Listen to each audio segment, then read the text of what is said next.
has your character, Nakia, evolved since the first film? In this film, we meet a Nakia that has grown. She's matured. A lot of life has happened between the now and the last time we saw her. Her priorities have shifted and sharpened. And the one thing that is still the same is she's still the one you want to call in an hour of need. How do you relate to Nakia personally, and how has that changed since the first film? One thing I love about Nakia is how principled she is. She is someone who shows up for her people, but she stands up for herself. And I love that tension, you know. Sometimes those things can be at odds with each other. But Nakia somehow is able to do both, uh, be true to herself and also um, show up in the way that she's needed by her community. I relate to that. I aspire to that, to be very honest. Um, but I also, another thing I aspire to is her emotional intelligence, which seems very advanced. She seems to have a spiritual access that is, yeah, is goals. What was it like to reunite with your fellow cast and crew from Black Panther? Reuniting with the cast and crew of Black Panther was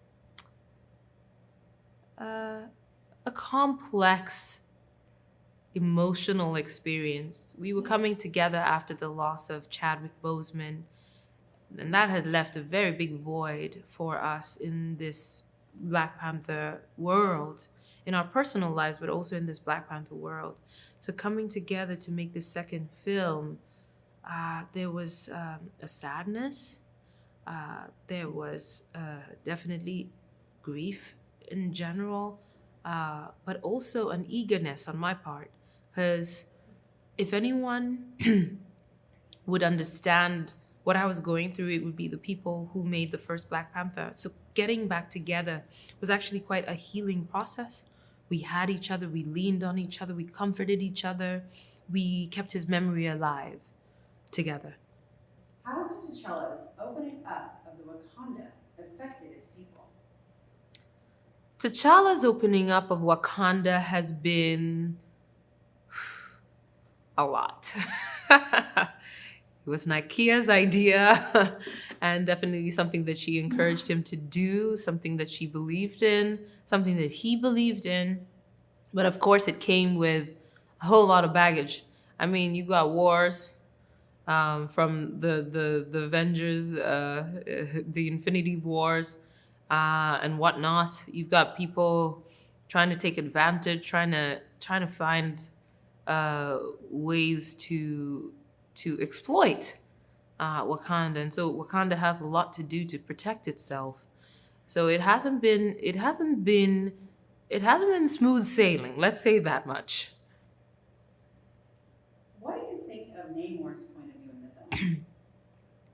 Well, Namor's point of view uh, is what is Namor's point of view? Namor's point of view is is very similar to what Wakanda's point of view was in the first Black Panther, where um, there was a debate on whether to uh, keep the sovereignty of the nation by not letting anybody else in. And Talokan is experiencing this where their borders, their privacy is being is being threatened, and Namor wants to protect his people who have in the past experienced their lands taken away from them. And so his point of view is to wage war on on the people who are threatening before they have a chance to do it. That obviously is a valid tactic, a complicated one, and one that is extremely risky and destructive. But we cannot deny that it is a valid one. Let's talk about the underwater portion in the underwater scenes. When you read the script and saw the scenes, underwater scenes, what was your reaction and how did you prepare? Describe that process of the filming challenges. When I read the underwater scenes of this movie, I was just marveled by it. I've never worked underwater. And this was not just like swimming through a pool. This was like full blown worlds with people talking underwater. I mean, I couldn't even imagine how we were going to shoot that. I know there's all sorts of movie magic, but the way things move underwater is so different from the way things move in with air. So I couldn't even fathom how we were going to do all that performative work underwater and the skills it would take to work in water were skills I didn't possess at the beginning of this journey. So as I was reading, of course, what you're seeing is all the work you need to do, all the things you don't know now that you're gonna have to know by the time they say action. And I was very, very fascinated to hear how we would execute it. Yeah. How does the film celebrate female empowerment and why is that so important for the next generation?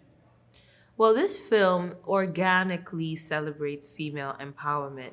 In the first Black Panther, we established a world where men and women had equitable power and agency. T'Challa was surrounded by influential, powerful, capable, talented women, and talented in a number of ways. And so, with his passing, the opportunity to further the stories of the people around him was just organic. That we would be focused on those who would be most affected by his death, and that would be the women that surrounded him. And so, what I love about this storyline is that the female empowerment agenda is organic. It is in the DNA of this story, and we witness a world that does not find that empowerment to be remarkable. It is the expectation. These women are living in their fullest selves. They are dealing. They are thinking more about humanity than about their gender, and how refreshing that is for the world we live in. You know that what you're capable of should not be based on what gender you ascribe to. There is something very liberating and naturally so about seeing that in such an effortless way as it is portrayed in Black Panther: Wakanda Forever.